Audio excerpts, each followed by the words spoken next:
Señora Posadas, dice usted por boca del narrador o la narradora que el precio del éxito, en el caso de los escritores, es mucho más elevado de lo que la gente se imagina. A ver, vamos a explicarnos. A ver, bueno, yo creo que en la vida siempre las cosas cuestan más de lo que las personas piensan, ¿no? Hay una cierta teoría de decir, ay, fulano, qué suerte tuvo, qué bien le salió aquello. Yo creo en la mala suerte.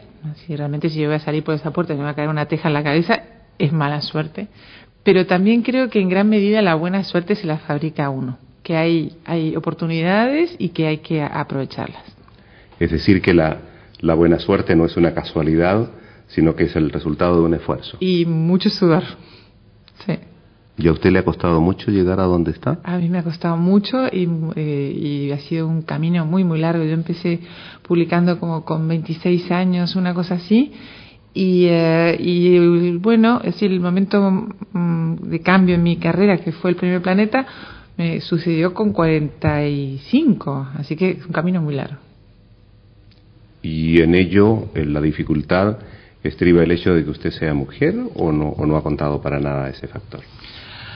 Bueno, eso puntúa a veces a favor y a veces en contra. Como dice el protagonista, es como Julio Iglesias, en la vida todo es a veces sí, a veces no, a veces tú, a veces yo. Creo que ahora puntúa a favor, hay bastante interés en lo que están haciendo las mujeres y además, no sé si pasa aquí en Holanda, pero en España la gran mayoría de personas que leen novelas son mujeres, un porcentaje enorme. Y entonces yo creo que ahora puntúa a favor ser mujer, pero a lo largo de todo este tiempo ha puntuado en contra. Hay una opinión o una crítica respecto de la existencia de las musas o de la libertad total que adquirirían los personajes de una novela para hacer lo que quieran. Usted dice que no, que sucede un poco como en la vida, que ahí está el personaje y que se va adaptando un poco a las circunstancias que le toca vivir. Sí, es cierto, cuando yo hago un personaje me lo imagino de determinada manera y digo, fulanito va a ser así. Y luego fulanito hace lo que le da la gana. Yo trato de controlarlo, pero al final digo, bueno, pues esta es su personalidad y como ocurre en la vida, él va actuando, bueno, de acuerdo con las cosas que se le presentan, ¿no? Con las situaciones que se le presentan. Y uno de los desafíos fundamentales de todo escritor o de toda escritora es lograr que la historia sea verosímil, ¿verdad? Y tratar de eliminar o por lo menos neutralizar esta desconfianza del lector. Sí, que Juego de Niños a su vez es un juego y entonces la protagonista, que es una escritora, va explicando cómo escribe, cómo construye ella una novela. Y dice, yo estoy de acuerdo, que una de las cosas más difíciles es lograr suspender la incredulidad del lector. Eso que dicen los ingleses, ¿no? The suspension of disbelief. Si uno consigue suspender la incredulidad del lector, todo es posible. Nosotros sabemos que las alfombras no vuelan, pero nos lo cuenta Sheresade y nos lo creemos, ¿no? Así que si uno consigue explicar las cosas bien, en literatura se puede hacer comulgar con ruedas de molino al lector. ¿Y cómo se consigue eso? Bueno, se consigue con talento, claro. La única receta. Con grandes virtudes. Sí. Hay una afirmación suya que es verdaderamente temeraria. Usted dice que en estos comienzos de siglo las mujeres ya no tienen que explicar ni justificar ninguna de sus acciones del ombligo para abajo. Afortunadamente.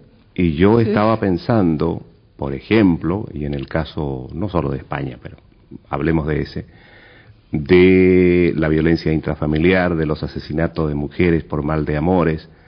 ¿No habría que, a la vista de esos antecedentes, relativizar su afirmación? Bueno, yo creo que de todas maneras hemos avanzado bastante, en el sentido de que antes había muchos crímenes pasionales que ni siquiera saltaban a las páginas de los periódicos.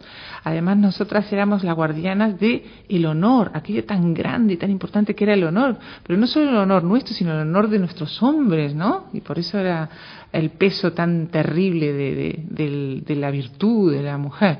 Eso está cambiando. Lo que pasa es que, como hablábamos ayer en la conferencia, la revolución de la mujer es una revolución, y las revoluciones son siempre sangrientas. Y las víctimas en este momento de ese ajuste, que además va a ser un ajuste muy largo y muy difícil, porque los hombres han tenido la parte principal de la historia, han sido los que han escrito la historia, los que han tenido el poder, y ahora se está cambiando a la mujer.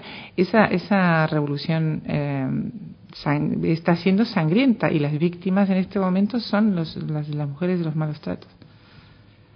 A propósito de esto de los malos tratos, pasemos a hablar de uno de los temas centrales justamente de la novela de Juego de Niños, el mal. Uh-huh. Así es que ustedes creen de la teoría del buen salvaje. Yo no creo, no. A ver, yo creo, hoy día hay que ver Rousseau, porque además Rousseau era un personaje bastante atrabiliario. Él hablaba del buen salvaje y que los niños son unos seres encantadores y todo lo demás.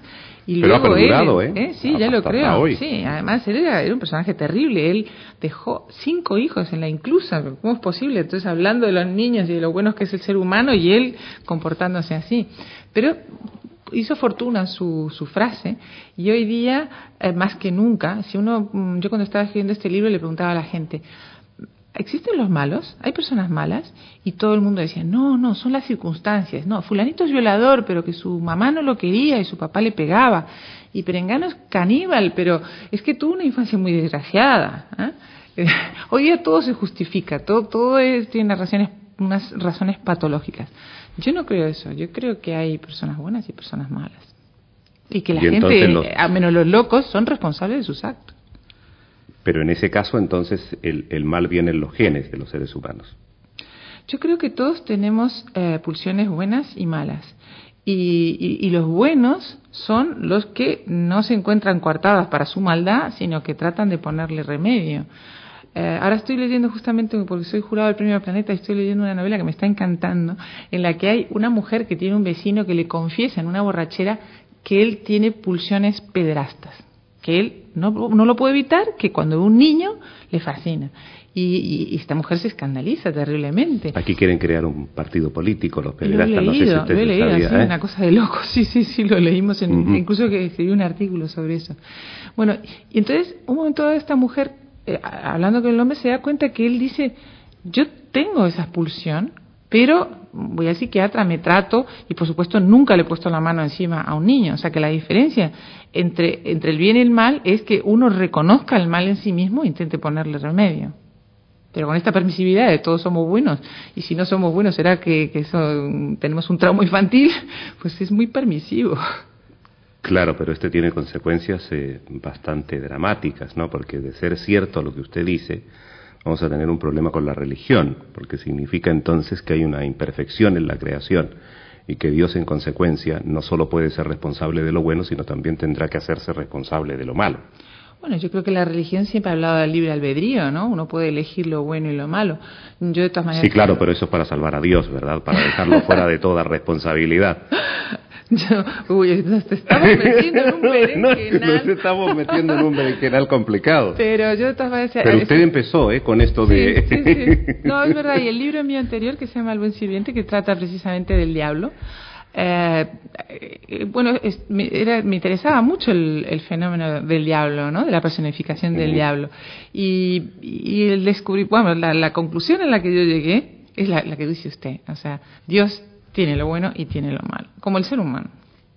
Bueno, la Iglesia no nos va a perdonar que nosotros tengamos esta conversación. Ahora, lo que sí me parece muy interesante es que usted habla de que el mal no es perpetuo, es decir, es ocasional, y que es un mal bastante oportunista, digamos, que se manifiesta solo cuando tiene posibilidades de tener éxito.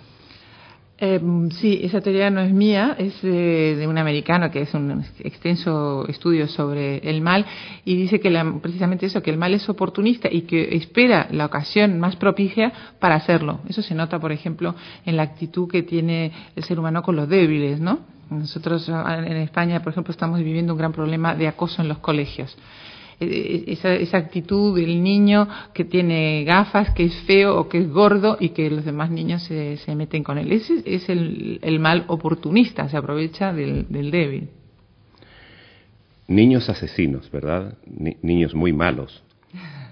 No sé por qué, pero me acordé inmediatamente de este tristísimo episodio que ocurrió en Londres, ¿verdad? De niños que matan a una niñita. ¿Tiene algo que ver eso, que esto de la aparición en los medios de comunicación del asesinato perpetrado por niños, la que la lleva a escribir Juego de Niños? Sí, de hecho está basado en un hecho real, ¿sí? De algo que ocurrió en Inglaterra. Lo que pasa es que no puedo contar exactamente porque es el desenlace del libro. No, de ninguna manera, No, por favor, que compren el libro. Sí, pero sí me impresionó muchísimo y ha habido más casos. El caso que está haciendo, mencionó usted, que fueron 2 niños como de 12 años que robaron un niñito de 2 y se lo llevaron y lo mataron, lo pegaron con una piedra y todo lo demás.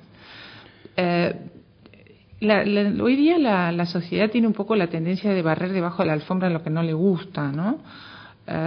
Entonces no nos gusta que los niños sean malos, no nos gusta que nos cuente que hay violadores, y entonces todo se esconde debajo de la alfombra, bajo este manto que decíamos antes de son enfermos, son psicópatas y cosas por el estilo. Pero si no se enfrentan los problemas, nunca los vamos a solucionar. Yo creo que sería más interesante decir qué está pasando con la sociedad, que por otro lado ha pasado siempre, porque la maldad ha existido siempre, y por qué ahora, en el momento en que la sociedad es más tolerante, es más comprensiva, sigue existiendo estos fenómenos. Creo que sería más interesante, como digo, hacer una reflexión y no decir es un psicópata, es un loco, es un enfermo. Un detalle más sobre esto del mal, y se lo pregunto porque usted ha estado vinculada también, aparte de ser escritora, con los medios de comunicación, ¿verdad? Ha participado en televisión. Sí.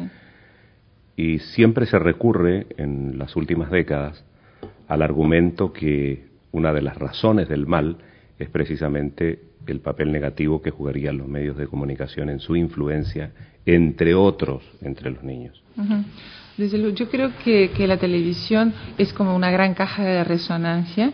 Y está demostrado, por ejemplo, no sé, en España hubo una temporada en la que había conductores suicidas, ¿no? Gente que se metía por el lado contrario de la autopista y manejaba en sentido contrario hasta chocar. Bueno, cuando se hizo público este caso, empezaron a haber cantidad de conductores suicidas. Es como un poco darle la idea de lo que se puede hacer mal. Entonces yo creo que hay una responsabilidad por parte de los medios de comunicación de tener cuidado con este tipo de noticias, porque es verdad que hay muchos desequilibrados por ahí que van a copiar. De todas maneras, como digo, es una caja de resonancia. No quiere decir que el fenómeno no esté ahí, sino que de alguna manera lo divulgan. Usted habla de la necesidad, demos vuelta a la página, habla de la necesidad de la humildad del escritor, de tratar con respeto a sus lectores, ¿verdad? Y no considerar que son débiles mentales o ganado que deben seguir los pasos que el Dios escritor les va señalando. A mí no me cabe la menor duda que deben haber muchísimos escritores humildes, pero tengo la impresión que usted tiene también una gama muy amplia de colegas que desconocen este argumento de la humildad. Sí, yo creo que un pecado bastante habitual entre los escritores es la soberbia, sin duda. Porque, bueno, no sé, porque todos tenemos un ego muy grande y además el hecho de escribir ya es un acto de soberbia, es querer ser Dios, ni más ni menos que querer ser Dios, ¿no? Es como que uno no se conforma con la realidad, sino que quiere moldearla y quiere imitar al Creador, ni más ni menos. Así que somos todos soberbios. 2 cosas finales. Este tema de la comercialidad, que está jugando un papel muy importante, hay una gran polémica, usted lo sabe, con esto de subir las obras a Internet, pero bueno, tiene otras cosas, ¿no? Las concesiones que muchas veces tienen que hacer los escritores para que se vendan más sus libros. ¿Qué opina yo sobre eso? Sí. ¿O ha sido víctima usted de esos bueno, estas prácticas? No sé, normalmente cuando se le hace esa pregunta al escritor, todos dicen, no, yo no pienso para nada en los lectores, yo nunca pienso en la comercialidad. Mentira podrida, todos pensamos en los lectores, porque si no, lo que haríamos es escribir un diario y guardarlo en un cajón. Así que yo pienso mucho en los lectores.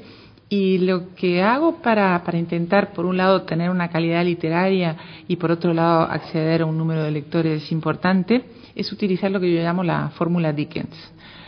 Dickens era un autor que podía interesar a un público que simplemente quería pasar un buen rato y llorar y a ver qué le pasaba a Oliver Twist, si se encontraba con su familia o no se encontraba, pero también interesa a un lector más intelectual, más inteligente, digamos, y para ese tipo de lector hace un análisis psicológico de los personajes, una sátira de la sociedad y un retrato de lo que era la Inglaterra de su tiempo.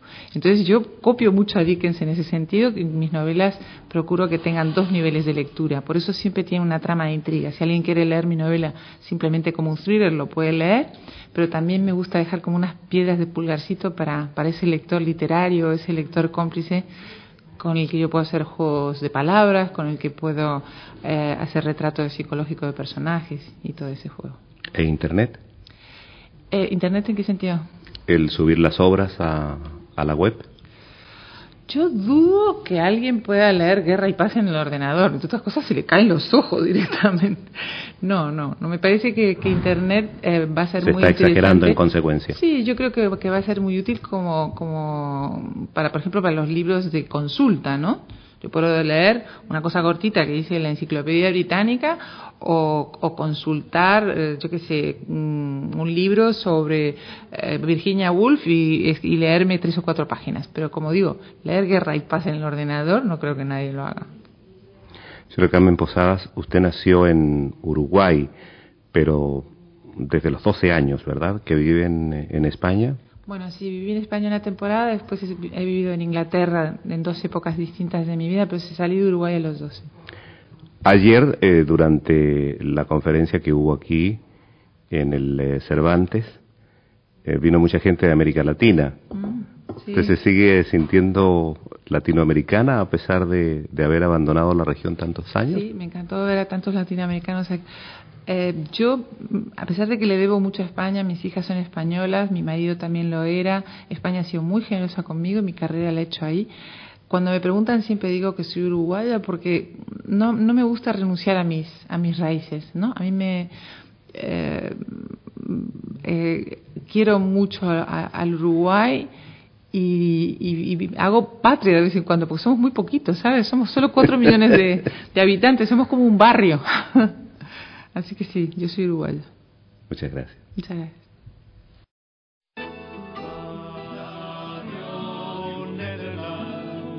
La radio que